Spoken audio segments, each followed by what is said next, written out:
على رسوله الكريم اما بعد فاعوذ بالله من الشيطان الرجيم بسم الله الرحمن الرحيم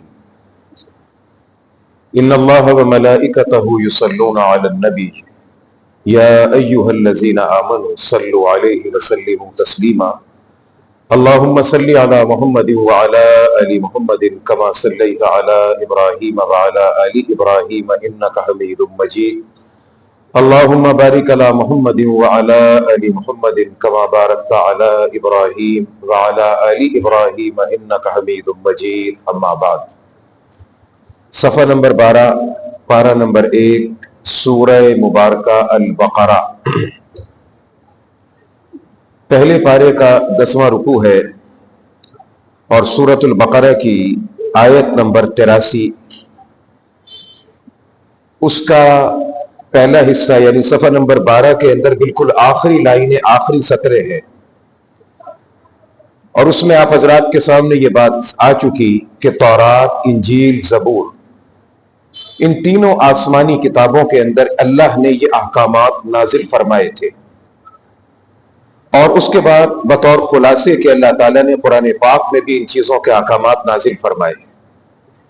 قرآن پاک اللہ کی آخری کتاب، اس کے بعد کسی کتاب نے اترنا نہیں، اور قرآن کریم وہ کتاب ہے جس نے پچھلی تمام کتابوں کے احکامات کو منسوخ کر دیا، کینسل کر دیا۔ تمام احکامات جو زمانے گزشتہ کے اندر موجود تھے ان سب کو ختم کر دیا، کینسل کر دیا، اس کو منسوخ کر دیا۔ اب قرآن پاک کے اندر جو احکامات ذکر ہیں انہی پر عمل کیا جائے گا۔ ہر زمانے کے اندر گزشتہ نبی کی جو احکامات شریعت میں تھے، نئے نبی کے آنے کے بعد اس میں کوئی نہ کوئی تبدیلیاں اور رونما ہوتی رہی۔ نوح علیہ السلام کے زمانے کی شریعت میں زمین پر چلنے والا ہر جاندار اسے بطور خوراک کے استعمال کرنا جائز تھا، جو جاندار بھی ہو۔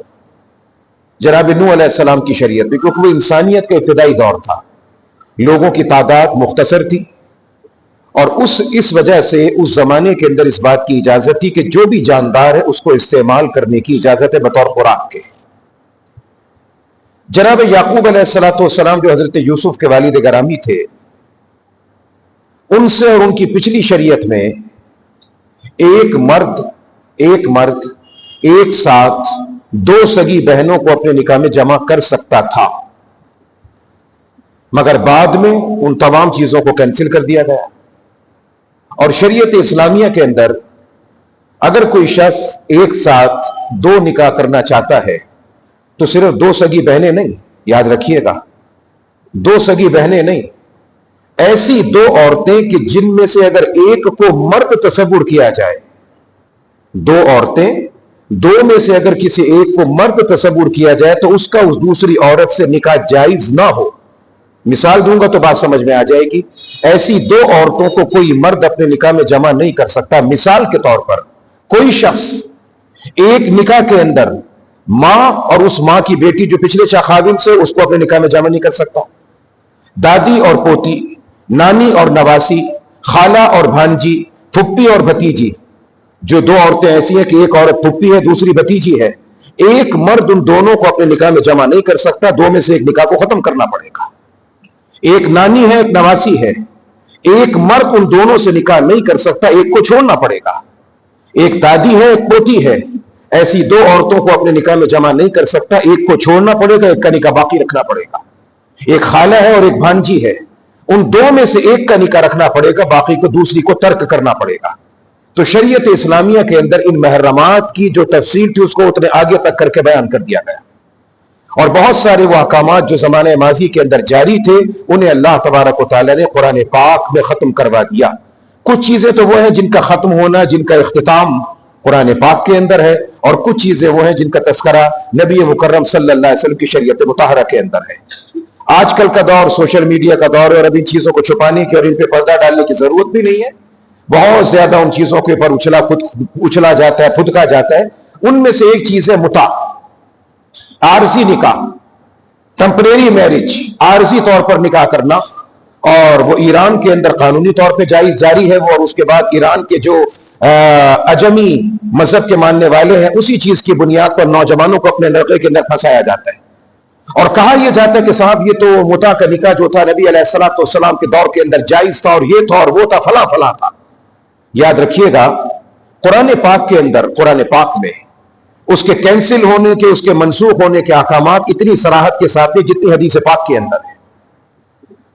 یہ متع، یہ عارضی نکاح جو 1 گھنٹے سے لے کر 1 سال تک ہو سکتا ہے، جس نکاح کے بعد، جس تعلق کے بعد دنیا میں آنے والی اولاد کو نہ تو باپ کا نام ملتا ہے، نہ نسب ملتا ہے، نہ اس کی وراثت ملتی ہے، بس ایک بدکاری کے اوپر ایک مہذب لفافہ چلا دیا گیا۔ یہ نبی علیہ السلام کے آنے سے پہلے جاری تھا، اس کا سلسلہ جاری تھا۔ نبی مکرم سرور دو عالم صلی اللہ علیہ وسلم نے اس کو منع کیا، اور یاد رکھیے گا کس موقع پر منع کیا۔ تمام تر اہل سنت کی اور دوسرے طبقے کی کتابوں میں یہ بات موجود ہے، اور عجیب اتفاق ہے کہ روایت بھی ہے، علی مرتضی شیر خدا رضی اللہ تعالیٰ عنہ منقول ہے۔ اہل سنت کی حدیث پاک کی معتبر ترین کتاب سنن ابی داؤد کے اندر حضرت علی مرتضی شیر خدا رضی اللہ عنہ سے روایت منقول ہے کہ نبی علیہ السلام نے جنگ خیبر کے دن 2 چیزوں سے منع فرمایا۔ نبی صلی اللہ علیہ وسلم نے جنگ خیبر کے دن 2 چیزوں سے منع کر دیا، اور ان 2 چیزوں پر اللہ کے پاک نبی علیہ السلام نے پابندی لگا دی۔ فاروق اعظم نے پابندی نہیں لگائی تھی؟ فاروق اعظم پر الزام لگایا جاتا ہے جی عمر نے متع کو حرام کیا تھا، اس لیے کہ جتنی حرام خوری کی لذتیں تھی ان پر پابندی فاروق اعظم نے آرڈیننس کی شکل میں لگائی تھی، اسی لیے ان سے دشمنی ہے، اسی واسطے ان کے نام کے ساتھ سب سے زیادہ نفرت اور چیر کا معاملہ کیا جاتا ہے۔ نبی مکرم صلی اللہ علیہ وسلم نے جنگ خیبر کے دن 2 چیزوں پر پابندی لگائی، یاد رکھیے گا۔ صحابہ کرام کہتے ہیں سب سے پہلی پابندی لگائی، یہ جو پالتو گدھا ہوتا ہے، عام طور پر یہ گدھا جو ہوتا ہے جو سامان اٹھانے کے کام آتا ہے، جنگ خیبر سے پہلے اس کا گوشت کھانا جائز تھا۔ خیبر کے دن میں، جب خیبر کا ایک مقام تھا مدینے میں جو یہودی آباد تھے، نبی صلی اللہ علیہ وسلم نے پابندی لگا دی کہ آج کے بعد گدھے کا گوشت حرام ہے۔ لہذا صحابہ کرام کہتے کہ کچھ لوگ اس کو پکا رہے تھے کیونکہ اس وقت تک حلال تھا، اسے استعمال کر رہے تھے، پتیلی میں پک رہا تھا، اسی پتیلی اور سمیت اٹھا کے باہر پھینک دیا اس کو، بس اللہ کے نبی نے کہہ دیا بات ختم ہو گئی۔ اور دوسرے نمبر پہ فرمایا کہ جس چیز کو نبی علیہ السلام نے حرام قرار دیا تھا وہ کیا تھا؟ متعۃ النساء، عارضی نکاح جو اس سے پہلے تک جاری تھا، اسے اللہ کے پاک نبی علیہ السلام نے منع کر دیا، اس کو کینسل کر دیا۔ تو کچھ چیزیں تو وہ ہیں جن کو قرآن پاک کے اندر کینسل کیا گیا، اور کچھ چیزیں وہ ہیں جن کو نبی علیہ السلام کے ارشادات عالیہ کی روشنی میں ہمیشہ تک کے لیے ختم کر دیا گیا، حرام کر دیا گیا، پابندی لگا دی گئی۔ اور جناب عمر فاروق رضی اللہ تعالیٰ عنہ نے اپنے دور حکومت میں، دور خلافت میں، ایک آرڈیننس کے ذریعے، ایک قانون اور سرکولر کے ذریعے اس چیز پر ہمیشہ کے لیے پابندی لگوا دی کہ کوئی چور راستہ بھی اس عیاشی کے تک پہنچنے کے لیے راستہ باقی نہ بچے، اس پر پابندی لگوا دی گئی۔ تو قرآن کریم کے اندر اللہ تبارک و تعالیٰ نے گزشتہ جتنے احکامات تھے ان سب کو کینسل کیا گیا جو پچھلی کتابوں کے اندر تھے، اور کچھ چیزیں وہ تھی جن کو اللہ کے نبی نے، قرآن پاک میں اللہ تعالیٰ نے اپنے نبی پہ قرآن اتارا اور اس میں اس کو باقی رکھ دیا گیا۔ جیسا کہ میں نے آپ کی خدمت میں عرض کیا تھا کہ 15واں پارہ اور 15ویں پارے کے سورت بنی اسرائیل، اور سورت بنی اسرائیل کی آیت نمبر 23 سے لے کر آیت نمبر 40 تک اللہ تبارک و تعالیٰ نے تمام کے تمام تر قوانین، ضابطے، انفرادی، اجتماعی، ماں باپ کے حوالے سے، اللہ کے حوالے سے، بندوں کے حوالے سے 18-20 کے قریب وہ قواعد و ضوابط ہیں جن کے بارے میں علماء کرام کا یہ کہنا ہے کہ پوری تورات کا، انجیل کا خلاصہ ہے جو اللہ نے وہاں پر نازل کر دیا ہے۔ یہ چند باتیں تھیں جن کا اللہ نے وعدہ لیا، وَإِذْ أَخَذْنَا مِيثَاقَ بَنِي إِسْرَائِيلَ، ہم نے بنی اسرائیل سے، بنی اسرائیل مہذب نام ہے، ان کا غیر مہذب نام ہے یہودی۔ یہودی اور ایران کے اندر جو یہودی آباد ہے، میں نے آپ کو کہا تھا، پھر بڑی وضاحت کے ساتھ آپ سے عرض کر رہا ہوں، اسرائیل کے بعد پوری دنیا میں سب سے زیادہ یہودی اگر آباد ہے تو تہران کے اندر آباد ہے، سب سے زیادہ۔ اور وہاں پر ان کو کلیمی کہا جاتا ہے، کلیمی، کہ موسیٰ کا لقب تھا کلیم علیہ السلام، موسیٰ کلیم اللہ، تو وہاں پر اپنے آپ کو رجسٹر کرواتے کلیمی کے نام سے، کلیمی کے نام سے۔ کسی اہل سنت کی مسجد نہیں ہے وہاں پہ، اور یہودیوں کا ذبح خانہ جس کو کوشر کہا جاتا ہے وہ 10 سے زیادہ وہاں پائے جاتے ہیں۔ تو یہ حقیقت ہے، اس کے مطابق اپنے آپ کو دیکھتے جائیے گا اور سوچتے جائیے گا کہ مسلمانوں کی محبت کی آڑ میں